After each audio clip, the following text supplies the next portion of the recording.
Hello humans, Master Dinnerflakes here, bringing you the low quality content you deserve, and today we are going to be going over an unfinished archetype, and this one will be Noble Knights, specifically the Noble Knights of the Round Table. Basically because there are so many other types of Noble Knights that we need to actually get to the original, I think officially the first Noble Knight so we can get this point across. So, unfinished archetypes. This series I've actually kept going for, I guess, surprisingly this entire year, because it's just so fascinating each time I find a new archetype I want to do about it, because every time there's a different reason why it's unfinished. And in this case, this might be the most extreme example of an unfinished archetype, because you can see 31 cards right here. And for some reason, this just doesn't even make a basic strategy.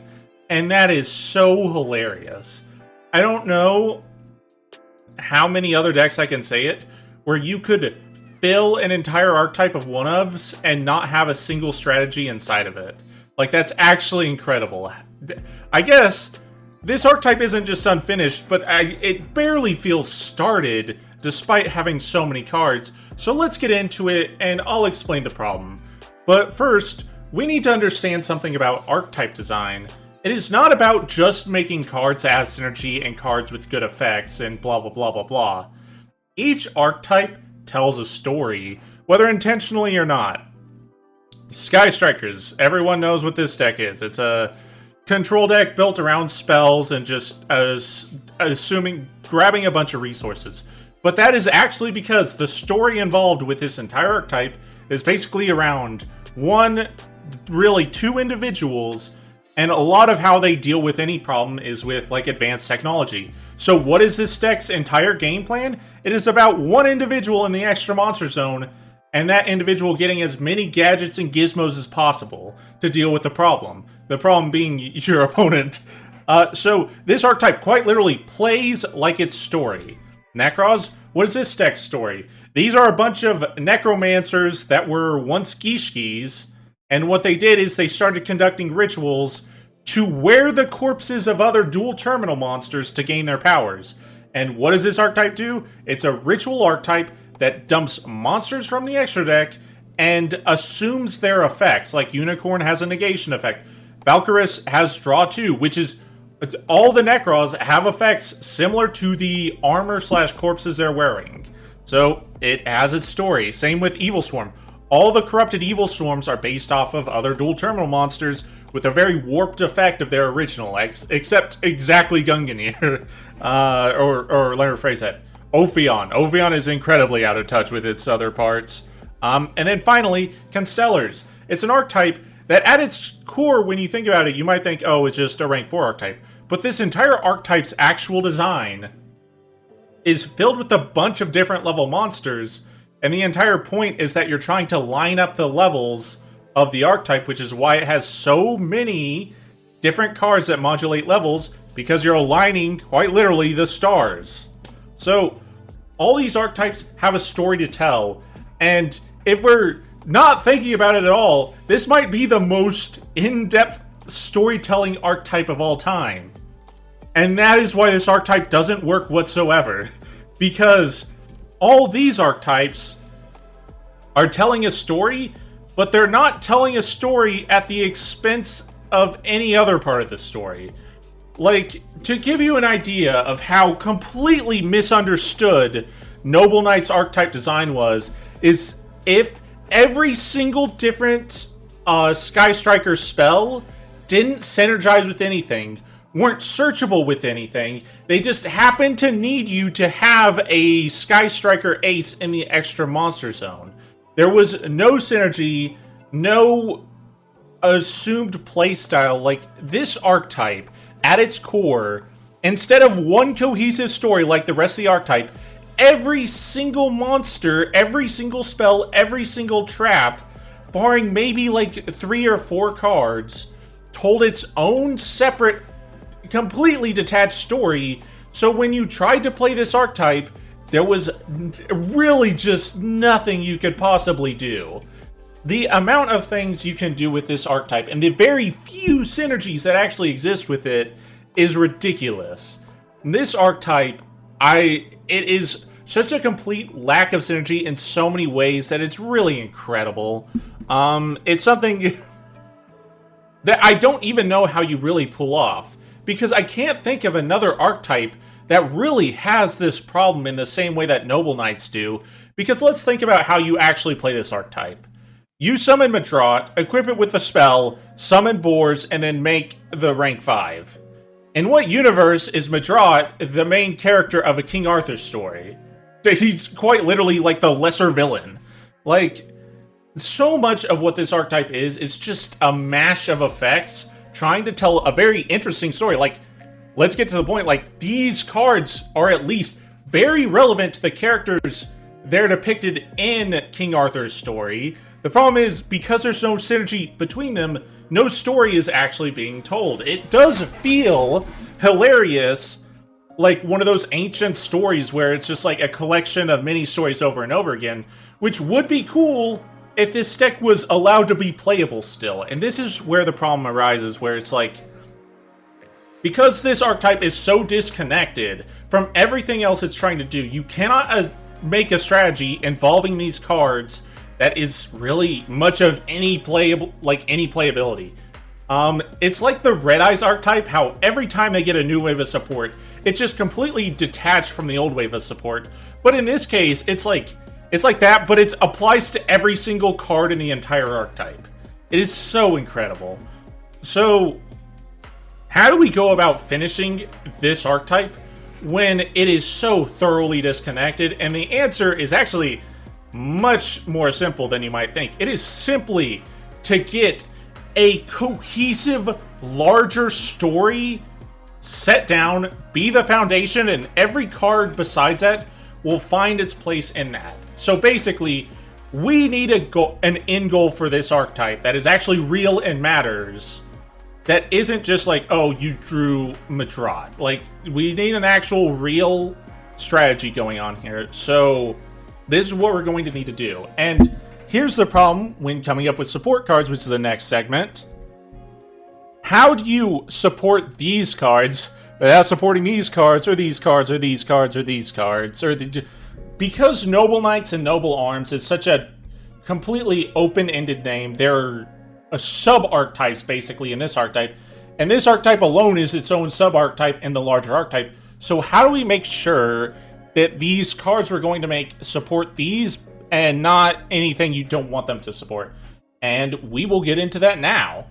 Now, we got 3 custom cards. Normally, I'd want to do 4, but I actually just want to get to the point, because the entire problem with this archetype is it just completely, like I said, it just doesn't want to get to the point ever. So what we need to do is really focus in on what this deck is trying to do. So we're going to start with that.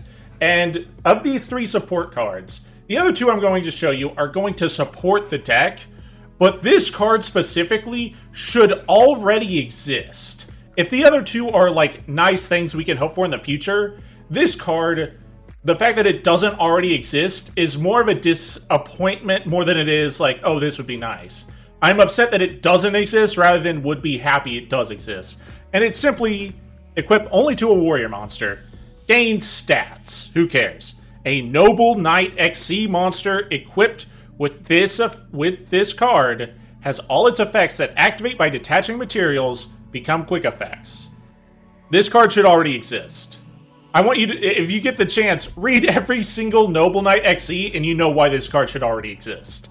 Then it has the final effect where if it falls off, it comes back. Which every Noble Arms does that of the original Round Table Noble Knights. So if it's sent to the graveyard, target a Noble Knight, equip it to that. So pretty good there. So this will be the first support card. Again, should kind of already exist. Now we can get into the actual ideas of really consolidating this strategy down into something that actually makes sense. And I think for the theme I want to go for is this archetype originally started as a rivalry between basically King Arthur and Lancelot. So Artorigus and Lancelin, I think are their names. So what we're going to do is try to focus this entire archetype starting with these 2, and then we can branch off. So what we want to do is have a way that Arthur can always access Lancelot, and Lancelot can pretty much always get into Arthur. This is kind of what we want to see if this is the approach we're going for. So we're going to start with this one. Nimue, legend from the Moonlit Lake, aka this is Lady of the Lake. Lady of the Lake, but her full name. And it requires one Artorigus monster, which is exactly the normal monster, and 2 of the XEs. And this card is always treated as a Noble Knight monster. You can only use each of the following effects of this once per turn. This card is Link Summon. You can add 1 Lady of the Lake from your deck to your hand. Then you can, immediately after this effect resolves, normal summon 1 Lady of the Lake from your hand. If you control a level 5 Dark Noble Knight monster, you contribute this card. Destroy 1 Noble Arms card you control, and if you do, special summon 1 Light Noble Knight monster from your deck. You cannot special summon monsters the turn you activate this effect, except Light or Dark Noble Knight monsters. So this is ultimately how I want to approach this support.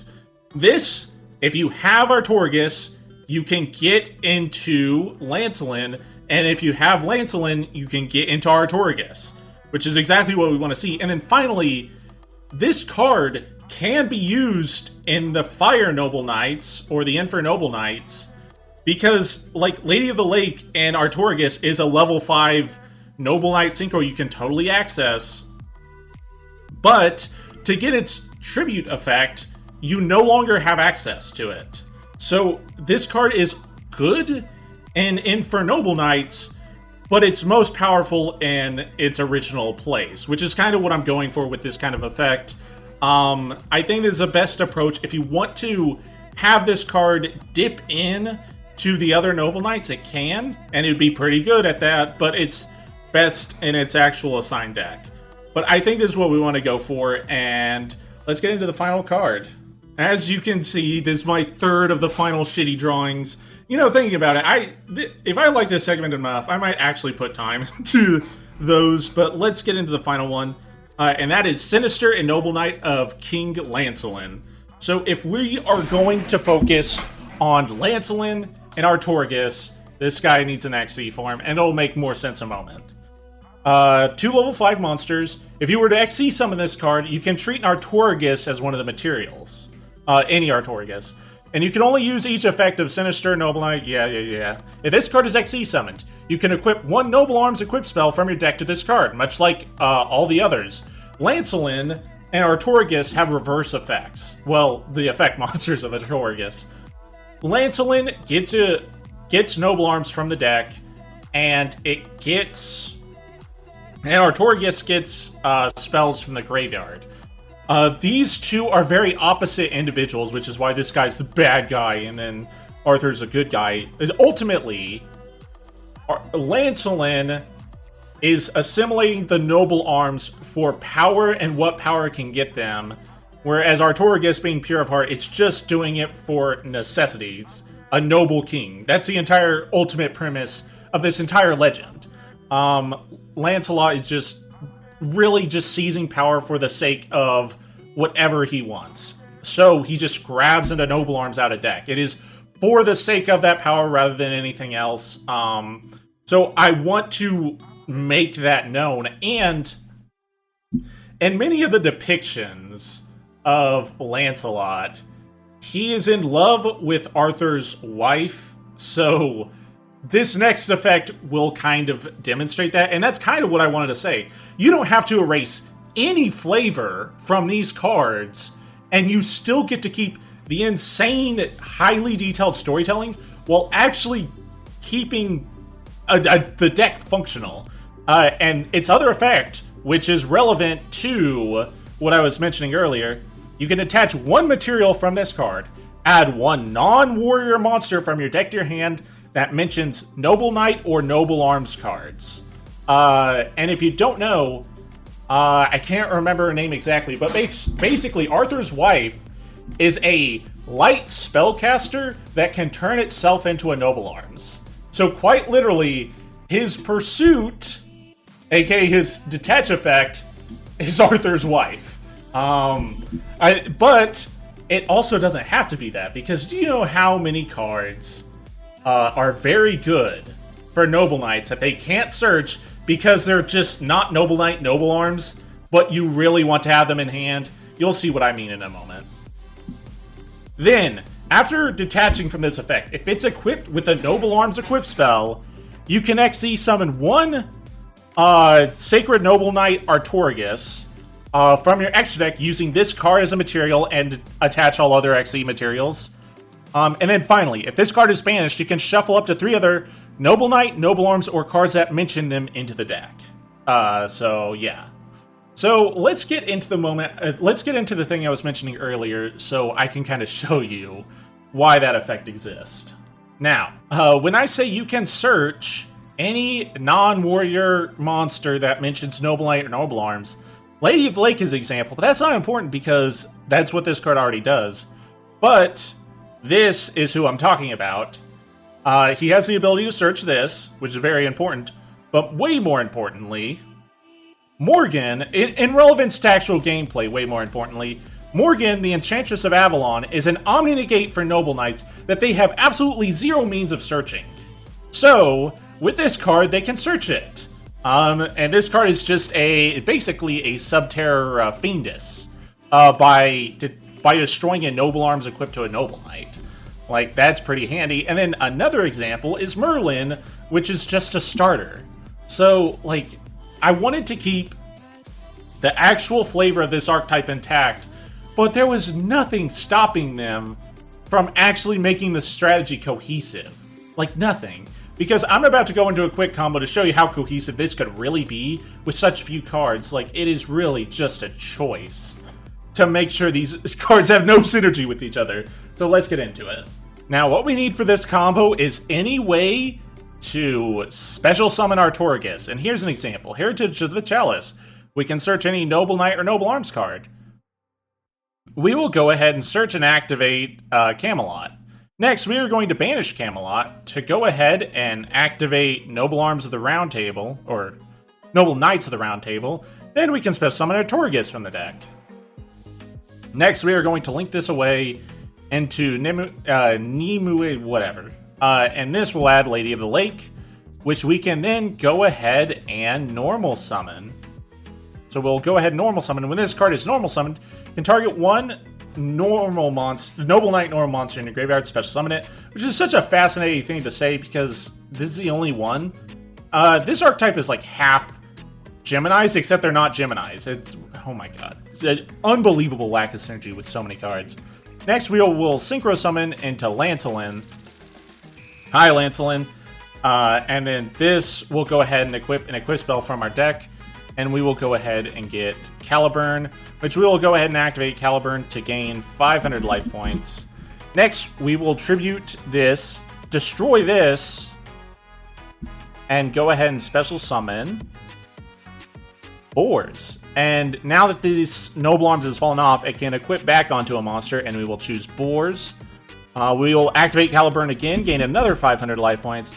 And then we will go ahead and activate Boars. It's a level 5 Dark now, and we will resolve its effect, which is to reveal 3 Noble Arms. So, Noble Arms are needed again. Gwyn and Legacies. Alright, now we are going to overlay these two into... You know, I shouldn't have revealed Legacies at all there, but that's fine. We will go ahead and get High King Lancelin. So, as a matter of fact, what I'm going to do, to give this demonstration a perfect example, we're going to put this back in deck, and we're going to say this was milled. So, the one we added to our hand, let's just say, is Destiny. We're going to attach a material from this card. Oh, on XE Summon, it's going to equip Legacies, which now makes its detached to search a quick effect, and we are going to add one... They're basically non-Noble Knight, and we will search Merlin. Next, we will normal summon Merlin as our actual normal summon, tribute it, and that will allow us to special summon any Noble Knight from our deck, and we will choose Brothers. What we could do with Brothers is shuffle back some of these cards, but I think it's not super relevant here. Let's see. Yeah, we'll keep it. And then finally, we'll go ahead and equip Destiny to Lancelin. And during our end phase, Noble Knights of the Round Table, go ahead and dump a Noble Knight, which will be Ishtar for the follow-up. And then on our opponent's draw phase, because it's a quick effect, we will detach material, and that will allow us to search Morgan, the Enchantress of Avalon. And then, because it's equipped with Noble Arms, we can go ahead and XE summon. These will fall off, but Artorigus will go ahead and activate its effect, and it will equip 3 equip spells from our graveyard. And until Noble Arms are needed again, we will go ahead and banish that to summon a Noble Knight from deck with a different name from everything else. So we will summon Custonin, and then finally we will activate Merlin from our graveyard, which allows us to quick effect XZ summon, and we will summon Custonin, and this will make sense in a moment. So, during our opponent's turn, let's see what we have access to. So this card, once per turn, you can attach a material from this card, target one other monster on the field, destroy it. Okay, so this is a quick effect Pseudo-Trident. Very nice. This is an Omni-Negate by popping off an equip spell. So let's say we go ahead and activate, detach, pop a monster. Then we can use Morgan the Enchantress of Avalon, destroy a Noble Arms, and then Omni-Negate. But then finally, what we can do, if this card falls off specifically, we can go ahead and attach it, this time, to Custonin, and Custonin's effect is actually pretty insane. You can attach any number of materials from this card, and target that many cards your opponent controls, return them to hand. So we get a pop, double compulsion, and Omni-Negate.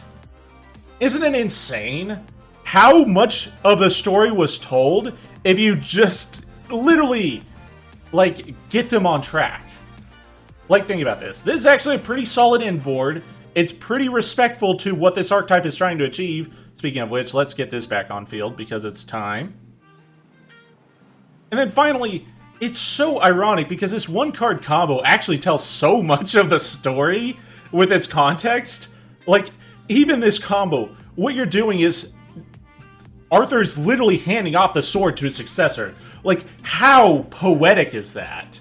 This one-card combo tells, like, almost the entire story of the Round Table, which is so hilarious. But this is what I'm talking about. All the storytelling elements, if you want it in an archetype, need to be focused. Like, all of them need to be on the same team or on the same page, even if they're not. Like, this is an entire archetype of Spy Gal Misties, where each one of them is a different version of Spy Gal. It is so weird. And this is, I think, Konami's first ever attempt at an archetype, TCG exclusive archetype. And for a first attempt, you can definitely tell it's a first attempt. Like, I won't like lie. It is very obvious this is like a first attempt at making a TCG archetype. But that being said, it has so many effects that genuinely feel really strong if there was just cohesion. Like, I didn't even show this off. If you were to happen to draw this card, it is live the entire time. Because Lancelin, Artorigus, and 3 other Noble Knights are engraved. And what does this card do? Well, it's quite simple. You banish 3 Noble Knights, Lancelin, and Artorigus from your graveyard, so 5 cards total, and then you just blow up everything. But here's the thing. When you blow up everything while this is your field, Artorigus floats back into a card, and then Custonin floats into Artorigus when it's destroyed. So you nuke the field, this will trigger to go ahead and equip 3 spells, which one of them allows this to be a quick effect pop because it's a soft once per turn. Like, I didn't even show that part off. This is all that's needed. It is actually kind of insane. It's one of those examples where if you just think about it for a moment, this archetype has access to so many things, but because there's no given cohesion to anything they're trying to do, it's terrible. But when you actually consider the effects it has access to, then it reads very different when you try to make them cohesive. And that's why I find this archetype so interesting, is like, it's really only ever a few support cards away. The problem is they just kept giving them support cards that did absolutely nothing to bring the strategy together. It is a round table, but nothing about it is circular. It is truly just detached entities from one another, But that's going to be it for me. Thank you all for watching. Hopefully you enjoyed this video. This is a longer one, but that's because this archetype has such a strange problem and such a strange history. I just had to go over it. But that's going to be it for me. Thank you all for watching. And remember, Master Interflex will take your soul.